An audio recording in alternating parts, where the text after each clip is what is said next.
Pessoal, é um vídeo importante, com desdobramentos extremamente importantes e que eu tenho certeza que vai fazer você cair da cadeira quando souber. Sim, um aliado importante do ex-presidente Bolsonaro, ele vai revelar o motivo por trás de todo esse apoio do Bolsonaro na campanha do Nunes. Ele vai inclusive fazer um apelo para que as pessoas parem, né, de criticar o presidente. Vocês vão entender logo mais no vídeo a seguir. Além disso, eu vou trazer para vocês aqui também Nicolás Ferreira, que recusou um acordo com o STF após ele ter chamado o presidente Lula de ladrão. Bom, tem aí um general importante e que as pessoas esperavam muito dele, que autorizou agora a abertura de inquérito para investigar outros militares que teriam sido aí uma ameaça à democracia a pedido de Moraes. E vocês acham que para por aí, gente? Não, não. Um advogado e jornalista importante, ele descobre uma brecha no regimento lá do Senado e que poderia sim colocar impeachment sem que passasse pelo presidente da casa. Vocês acham que isso aí não existe? Bom, então fica comigo, eu vou colocar o vídeo dele explicando e tem mais pessoas repercutindo. Olha, é extremamente importante. E aí o que parece seria apenas decisões dos senadores colocar ou não para frente esses pedidos. Vamos ver tudo isso na tela agora, então já corre aqui comigo porque esse vídeo tá imperdível. Pessoal, a gente precisa rapidamente falar sobre Nicolás Ferreira, que recusou um acordo com o STF, que propôs a ele pagar uma multa no valor de R$10 mil e remover a publicação onde ele chamava o Lula de ladrão em um evento que teve lá na ONU no ano de 2023. Pois bem, Nicolás, então, eu tinha trazido até num vídeo anterior aqui, onde ele tinha ido lá no STF para conversarem a respeito desse assunto. Ele não quer dar o braço a torcer, ele acha que é direito dele sim, inclusive pela imunidade parlamentar, poder chamar o Lula de ladrão. E com isso, então, ele recusou essa proposta. E o Nicolás, ele postou o seguinte: querem me impedir de chamar Lula de ladrão e ainda pagar multa? Não faço acordo com censura. Vários que hoje são aliados do Lula já o chamaram de coisas muito piores e absolutamente nada aconteceu como sempre. Coragem para enfrentar e força para resistir. Não recuarei. Bom, lembrando que o próprio vice-presidente hoje do Brasil, Geraldo Alckmin, né, já tinha feito vídeos aí falando justamente que Lula, né, queria voltar à cena do crime. E é justamente nessa linha aí, nessa batida que o Nicolás está falando. Vários aliados do Lula já chamaram, nada aconteceu. Agora querem fazer o Nicolás, né, pagar uma multa aí e ainda ter que remover a publicação. Ao que se sabe, o Nicolás vai até o fim. E agora vai acontecer que vai voltar lá então ao STF e eles vão julgar novamente esse caso aí. Vamos ver os próximos capítulos, eu vou trazer aqui para vocês. Comenta aqui embaixo sobre esse caso. Agora, falando desse caso muito importante, que é o Tarcísio ontem, o governador de São Paulo, que acabou dando uma entrevista lá para a Jovem Pan e disse que para votar entre Boulos e Marçal, Pablo Marçal, ambos aí candidatos à Prefeitura de São Paulo, o voto nulo seria uma opção a se pensar. Bom, tudo isso aí gerou uma repercussão negativa tremenda para Tarcísio, muita gente decepcionada e revoltada com ele na internet. Parece que o Tarcísio ele deu uma recuada, principalmente depois das falas do Carlos Bolsonaro, filho do ex-presidente Bolsonaro. Ele veio na internet ontem e disse o seguinte: não existe voto nulo contra a esquerda. Fizeram isso no passado com o presidente Bolsonaro e isso ajudou a levarem o PT ao poder. Hoje, passados menos de 2 anos, o país está sendo devastado pela facção. Que Deus abençoe o Brasil. E com isso, o Tarcísio Nunes, governador de São Paulo, então, ele veio, né, em um pronunciamento aí ao UOL e falou o seguinte: Carlos está certo. O que expressei foi insegurança com o que tenho visto de proposta do Marçal. Queremos todos o melhor para a cidade. Bom, gente, a verdade é que realmente pegou muito mal. Eu trouxe esse caso aqui. E só que não para por aí. O Tarcísio, ele também defendeu essa censura aí das redes do Pablo Marçal, que na visão do Tarcísio não é uma censura. Isso aqui não se trata de liberdade de expressão, tirarem as redes do Marçal, gente. Sério, e pra mim isso também é outra fala lamentável e que eu vou colocar agora na sequência quando foi o que o Tarcísio comentou sobre isso naquele programa, na entrevista da Jovem Pan. Agora, governador, a gente viu parte da direita numa encruzilhada com a situação envolvendo a suspensão das contas do Marçal, porque em outras ocasiões, talvez fora de um momento eleitoral, esse movimento seria muito criticado por essas pessoas que agora se viram ali numa saia justa justamente por conta do momento eleitoral. Então, bom, eu falo aqui, mas eu não estaria defendendo esse candidato que é opositor àquele que eu estou apoiando nesse momento. Como é que o senhor se coloca nesse debate? É porque existe uma confusão, né? Quando houve a suspensão das contas, o pessoal já levou para o lado da censura, que é algo abominável. Todo mundo defende, e eu defendo, a liberdade de expressão. Mas no caso das contas, da suspensão dessas contas, não tem nada a ver com liberdade de expressão, tem a ver com abuso de poder econômico. Tem a ver com uma série de pessoas que estão fazendo recortes, fazendo propaganda em redes particulares pagas. Isso é vedado pela legislação. Então a gente tem que também discutir em que medida a gente vai cumprir a regra do jogo. Porque a regra do jogo, e que garante paridade de armas entre todos, precisa ser respeitada. Porque, do contrário, o atual prefeito vai abusar do poder político, o outro vai abusar do poder econômico, o outro vai abusar do poder religioso, e fica aí uma terra sem lei, uma terra de Marlboro. Então, o que acontece? Existe uma regra que precisa ser cumprida. É vedado. Ele criou uma estrutura muito forte para o seu business, para a operação do seu business, e transpôs essa estrutura agora para proveito político partidário. Isso é absolutamente vedado, por isso que a justiça atuou. Bom, gente, eu confesso pra vocês que pra mim, assim, é uma fala extremamente lamentável do Tarcísio, porque, cara, defender a suspensão das contas, bom, tu tem que primeiro provar, gente, tem que provar que o Marçal de fato estava cometendo um crime aí. Ele simplesmente teve todas as suas contas suspendidas, gente, ele não pode falar. Ah, mas ele criou um outro perfil. Beleza, ele criou um outro perfil, mas tu entende que, tipo assim, a trajetória, a vida do cara tava em todas aquelas contas e simplesmente suspendeu todas as redes dele, e um Tarcísio, cara, simplesmente defender isso pra mim, cara, assim, é inacreditável, e eu gosto do Tarcísio, mas são falas assim, pra mim, ele, sabe, mostrou um lado dele que eu ainda não conhecia, mas comenta vocês aqui embaixo, daqui a pouco eu tô sendo muito sensacionalista, né, tem gente que daqui a pouco vai achar isso, comenta aqui porque eu quero saber a opinião de vocês. Pessoal, a gente precisa falar rapidamente sobre esse caso, né, gente, mais um caso lamentável aí. Exército abre inquérito contra militares que assinaram carta com suposto teor golpista. O comandante da força, o Tomás Paiva, ele autorizou uma investigação depois do ministro Moraes ver uma clara ameaça no documento. Pessoal, esse é um documento que foi feito em 2022 por alguns militares da ativa e da reserva. E agora, né, nessa terça-feira, dia 27, né, depois de ver indícios de crime, como diz a matéria aqui, o comandante do Exército, Tomás Paiva, autorizou essa abertura de inquérito para investigar esses militares aí que eles consideraram com uma carta com teor golpista. Os alvos principais são 2 coronéis da ativa, que é o Alexandre Castilho e o Anderson Lima, e 2 reservas, que é o Carlos Giovanni e o José Otávio. A carta é intitulada de Carta ao Comandante do Exército de Oficiais Superiores da Ativa do Exército Brasileiro. Ele foi um documento, então, escrito em 2022, e aqui ela foi classificada como uma clara ameaça de atuação armada, depois das eleições, de acordo com o ministro Moraes, então, do STF. Para vocês entenderem o número de soldados, de militares que apoiaram essa carta, foi um total de 37 membros da força que assinaram o texto. Por isso, todos serão investigados agora, contudo, os que apenas rubricaram responderão por transgressão disciplinar. É aí, gente, mais um caso lamentável. Agora, pessoal, a gente precisa falar rapidamente desse caso que tomou conta das redes sociais no dia de ontem, que é o Boulos junto com o Lula. E lá no canto do hino nacional, eles utilizaram um pronome neutro no lugar da música original, do hino original do Brasil.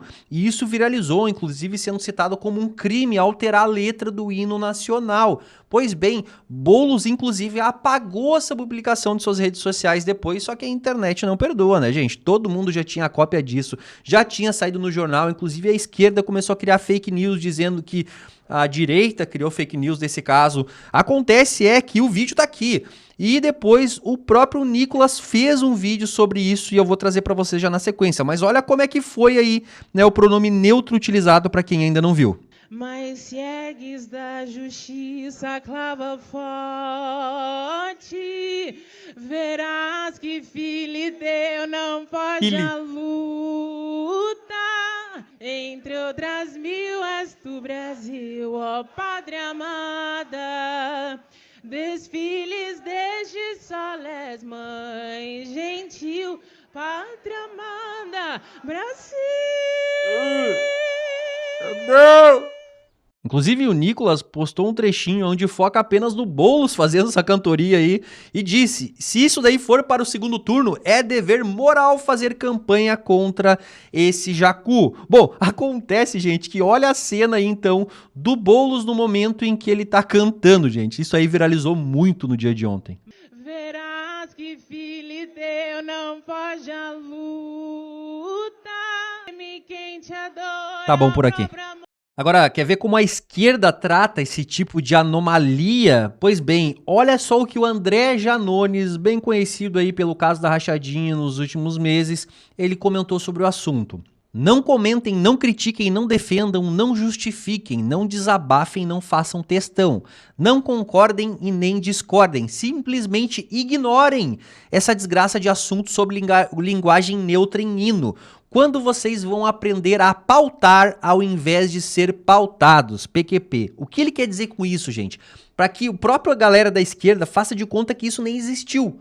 Justamente porque daí não tem engajamento nas postagens, isso não chega em mais pessoas e aí o povo acaba sendo utilizado, né? Aí vira os idiotas úteis, né? O povo acaba não sabendo disso aí que foi falado e no final das contas isso aí nem aconteceu. É mais ou menos assim que funciona a esquerda e é mais ou menos assim que vai para baixo do tapete esse tipo de situação. Agora, olha a informação importante trazida pela presidente da CCJ, Carol Detoni, que é a Comissão de Constituição e Justiça, que informa que foi aprovado o convite para que Eduardo Tagliaferro, o ex-assessor de Moraes, ele esclareça as mensagens reveladas pela Folha de São Paulo. Pessoal, tudo indica que Tagliaferro estará então lá no Congresso, na Câmara dos Deputados e deverá dar seu depoimento, dar a sua versão sobre esses vazamentos da Folha. Gente, a gente não pode perder. Podem ter certeza absoluta que eu vou cobrir toda, né, esse debate que vai ter por lá, esse pronunciamento aí do ex-assessor, porque eu tenho certeza que os olhos do Brasil vai estar em cima desse caso e a gente vai trazer aqui as informações sobre isso. Então, informação importante trazida pela presidente aí, Carol Detoni. Agora a gente não pode deixar de falar desse caso que realmente nos indigna muito. O STF suspendeu decisões que obrigavam a União a pagar remédio de 15 milhões, que o que se sabe aí era para doenças raras. Acontece que nessa mesma batida aí sobre gastos, aparece a reportagem então, que inclusive foi comentada aqui pela Bárbara do Te Atualizei, que é o fato de que o Lula vai gastar aí cerca de 1,8 milhões de reais em persianas motorizadas. Pois bem, gente, não tem 15 milhões para remédios, para o pessoal que tá doente, mas tem 1,8 milhão para cortina motorizada, gente. Bom, inclusive o comentário da Bárbara foi o seguinte: desculpa, povo doente, precisamos comprar persianas motorizadas para o presidente da República. Foi mal mesmo. Olha, gente, sem comentários. Gente, a gente já vai agora para as duas bombas que tem nesse vídeo. Um deles é de que o impeachment não vai precisar passar pelo Rodrigo Pacheco e que uma brecha, na verdade não, na verdade o regimento interno do próprio Senado já abrange esse tipo de situação e que a própria imprensa estaria de alguma forma fazendo fake news de que o Pacheco teria que ser o responsável por pautar isso daí. É simplesmente uma bomba que agora cai no colo dos senadores e que a gente precisa ver se terão senadores realmente com culhão lá para dar prosseguimento nisso. Só que antes disso, pessoal, dá uma olhadinha aí na nossa publi, 15 segundos a gente já volta aí com o nosso vídeo. Pessoal, tá vendo esse celular? Quase 7 mil reais, mas já foi feito mais de 100 mil reais com ele. Só que tem muita gente que compra e tá pagando a prestação de um telefone desse. Não faz isso, gente. Faz dinheiro hoje com o celular e com a internet, com conhecimento, sem qualquer tipo de golpe ou falcatrua, mas com métodos e com muito estudo. E para isso, o meu amigo e patriota Bruno Neri o QR Code aí na tela, tu vai apontar tua câmera do celular e vai falar diretamente no WhatsApp com ele, ou no primeiro link fixado aqui na descrição e nos comentários, ele vai te ajudar, mas corre, são vagas limitadas. Olha essa bomba aí na tela, gente. Nunes, a gente estava discutindo isso. O Pacheco, ontem a gente discutiu essa notícia, ele falou que ele não aceita ser pressionado, ele queria ser sensibilizado. O senador Girão, né, está fazendo aquele movimento de colher assinaturas para protocolar no dia 9, que eu acho tarde, mas tudo bem. E queria um número maior de assinaturas justamente para tentar sensibilizar o Pacheco, como se o Pacheco fosse o responsável por ler o processo de impeachment. Sabe o que eu não aceito, Geisiane? É uma coisa que eu falo aqui todas as vezes. Todas as vezes. Nós temos 81 senadores de esquerda. 81. Por quê? De esquerda não. Não vou dizer de esquerda. Vamos acabar com isso. Nós temos 81 senadores que não sabem ler. Porque isso não é ser de direita ou esquerda, é não saber ler. E a maioria dos jornalistas não sabem isso. Não sabem. Já vi isso com colegas daqui, do Jornal o Globo, do Estadão, da Folha. Eles replicam um argumento falso, uma fake news, que é o Pacheco é que tem que aceitar a denúncia de impeachment. Não tem! Essa confusão maldosa que fazem é para confundir com o processo de impeachment de presidente da República. Lá na Câmara dos Deputados, o artigo 218 do Regimento Interno da Câmara diz que o presidente avalia se tem cabimento ou não fazer a leitura. No Senado isso não acontece. O Pacheco não tem poder de nada num processo de impeachment do STF. Aí eu me pergunto, 81 senadores não sabem ler? Aqui para vocês. Em 1950 teve a lei que estabelece os crimes de responsabilidade e o rito processual do impeachment, a lei 1079. Em 88 entrou a Constituição. Ela reafirmou a competência do Senado para processar e julgar os crimes de responsabilidade de ministro do Supremo. Aí é que é o mais interessante. Porque eu fui fazer uma pesquisa mais robusta do que eu já tinha. Em 2016 teve o julgamento no STF, ação de descumprimento de preceito fundamental 378. Nessa ação, o STF ele diz o seguinte, ele reconhece que a lei de 1950 foi parcialmente recepcionada pela Constituição. Os artigos que não foram recepcionados não têm nada a ver com o trâmite do impeachment de ministro supremo no Senado. Então tudo que está naquela lei vale. E aí ele também dispõe o seguinte, na ausência de regra específica acerca das etapas do processo, do rito do impeachment, vale o que está na lei de 50, na lei 1079 de 1950. A instauração do processo pelo Senado se dá por deliberação da maioria, a partir de parecer elaborado por comissão especial. Enquanto a instauração na Câmara dá pelo presidente, que faz o juízo de admissibilidade, no Senado tem que ser votado pelos 81. É por isso que protocolou, tem que ler na próxima sessão, instaurar uma comissão para fazer um parecer e votar em 10 dias. É a maioria que faz o juízo de admissibilidade. A instauração da comissão especial é feita automaticamente? Automaticamente, automaticamente. Não pode, diz aí dessa decisão do STF de 2016. Não pode a mesa do Senado rejeitar sumariamente a denúncia. Não pode, em hipótese alguma. 4. Todas as votações são abertas, nominais. Não tem como ter votação secreta. No silêncio da Constituição, da Lei 1079 e do regimento interno, não é admissível que o presidente altere o rito por analogia. Então o presidente do Senado não pode alterar o rito por analogia com o regimento interno da Câmara. E por fim, o preceito constitucional não fala em analisar a instauração ou recebimento de uma denúncia, mas sim em processar. Ou seja, o Senado ele processa e julga. Então não tem essa do presidente da casa fazer o juízo de admissibilidade.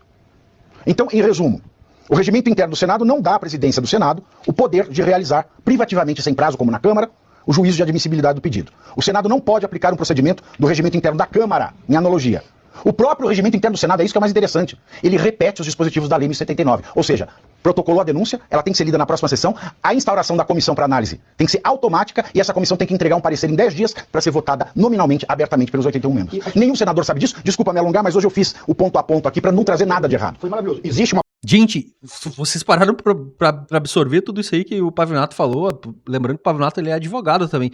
Isso é simplesmente uma bomba, gente. Estaria apenas na mão dos senadores tomarem o posicionamento, protocolarem, fazerem todo esse trâmite e que isso não passaria pelo presidente do Senado, Rodrigo Pacheco. Gente, isso é uma bomba que eu tenho certeza que agora terão próximos capítulos que serão explorados, porque...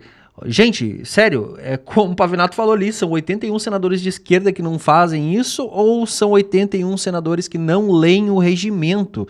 Olha, pessoal, eu quero ver os próximos capítulos do que vai acontecer, porque isso aí vai repercutir demais na imprensa, não tenho dúvida nenhuma disso. Na imprensa, a velha imprensa não, esqueçam, mas na Revista Oeste, Gazeta, enfim, né, nós aqui, outros canais, porque é impressionante como... essa, digamos, brecha entre aspas, né? Mas esse regimento está lá já há tanto tempo e nada foi feito. Bom, Eu não sei, gente. Eu quero ver os próximos capítulos. Se inscrevam aqui para não perderem também. E agora a gente vai para uma matéria extremamente importante, que é um aliado do ex-presidente Bolsonaro que vai sair em defesa do presidente, justamente por conta aí de vários ataques que o ex-presidente tá sofrendo agora com essa questão aí de apoiar o Nunes e que a gente precisa conferir juntos. Vamos ver então agora Ricardo Salles, que era o candidato preferido aí do ex-presidente e que agora saiu em defesa e explicou aqui o motivo que fez com que o ex-presidente então não apoiasse Ricardo Salles e tivesse que dar o braço a torcer ao Valdemar da Costa Neto, gente. Prestem atenção nas palavras de Ricardo Salles. Deixa eu fazer aqui uma defesa do porque eu entendo as pessoas estarem bravas por eu não ser candidato, eu mesmo fiquei bravo e fico indignado até hoje, mas não é justo colocar essa conta no colo do Bolsonaro. A situação do presidente Bolsonaro é uma situação de alguma fragilidade, né? Quer dizer, ele saiu da presidência da República em razão de uma série de perseguições que continuam sobre ele, né? Quer dizer, o cara responde processo até porque andou de jet ski perto da baleia. É uma coisa inacreditável. Tudo que ele faz, né, fica mudado, exagerado, fustigado ao extremo. Então, é preciso compreender que a capacidade, o poder de fogo político, né, no sentido político, ele não é ilimitado, ele não é mais presidente da República, ele está dentro de um partido que tem muita gente que é do sistema, que tem muita gente, inclusive na cidade de São Paulo, a aliança com o Ricardo Nunes é uma aliança totalmente pragmática, de gente que já estava, nesse aspecto eu preciso reconhecer, esse pessoal já estava com o Ricardo Nunes, né? Há membros do PL que tem lá 2 subprefeituras, uma secretaria, ou pelo menos uma secretaria, tem nacos da administração do Ricardo Nunes. Então chega uma hora que também o Bolsonaro, por mais cacife político que ele tenha, ele também não pode entrar numa guerra fraticida com o Valdemar, porque foi o Valdemar, não é o Valdemar que é o presidente do partido, de fato, o Bolsonaro é o presidente de honra apenas, então é preciso também compreender que ele pode muito, mas não pode tudo. E o Valdemar forçou a mão até o final. Nós tivemos uma reunião, Bolsonaro, eu, Zucco, Mário Frias e Valdemar, nós 5, em que o Bolsonaro falou para o Valdemar, falou, eu quero o Salles candidato, tá certo? O Valdemar falou, não, vamos ver. Ou seja, assim, eu entendo as pessoas estarem assim, bravas e tal, mas é preciso ter um pouco mais de noção de que o Bolsonaro pode muito, mas não pode tudo. Ele foi até onde deu, chegou num dado momento que, infelizmente, o Valdemar não arredou o pé, o sistema prevaleceu, né? E aí, paciência, para não haver um rompimento, decidiu-se atender aquilo que o Valdemar não abria mão. O Bolsonaro conseguiu indicar o Melo Araújo, que eu repito, é um excelente nome, um cara muito legal, e a vida segue. Vocês pararam para perceber o que o Ricardo Salles falou, gente. O sistema prevaleceu. O ex-presidente Bolsonaro pode muito, mas não pode tudo. Galera, ele foi muito esclarecedor. Valdemar ganhou essa queda de braço com o Bolsonaro, que inclusive já havia dito isso. O Ricardo Salles pediu para amenizarem as críticas porque o presidente foi até onde ele conseguia, mas o presidente do partido do PL não é o Bolsonaro, ele é só um presidente de honra. Pessoal, são muitas informações aqui. Ele disse, inclusive, que o partido do PL ali tem gente ali do sistema. Galera, cara, Ricardo Salles simplesmente ele abriu o jogo. Bom, tá certo que o Ricardo Salles agora ele saiu do PL, ele tá no Novo, justamente por conta desse imbróglio todo que aconteceu e que ele disse que não ia deixar isso acontecer. A pergunta que fica, e muita gente se pergunta, é por que que o Bolsonaro não sai do PL também, já que tem toda essa situação aí envolvida? Bom, aí eu quero o comentário de vocês, comentem muito aqui embaixo. Gente, compartilha muito esse vídeo. Muito mesmo, de verdade, nos principais grupos de WhatsApp, Facebook, Telegram. E te inscreve. Te inscreve no canal, ativa o sininho, gente. Porque, sério, é bomba atrás de bomba chegando e eu preciso trazer tudo pra vocês aqui. Sério, eu preciso muito trazer pra vocês. Então, eu vou ficando por aqui. Fica ligadinho que logo mais já podemos ter um vídeo novo aqui no canal Debate em Foco.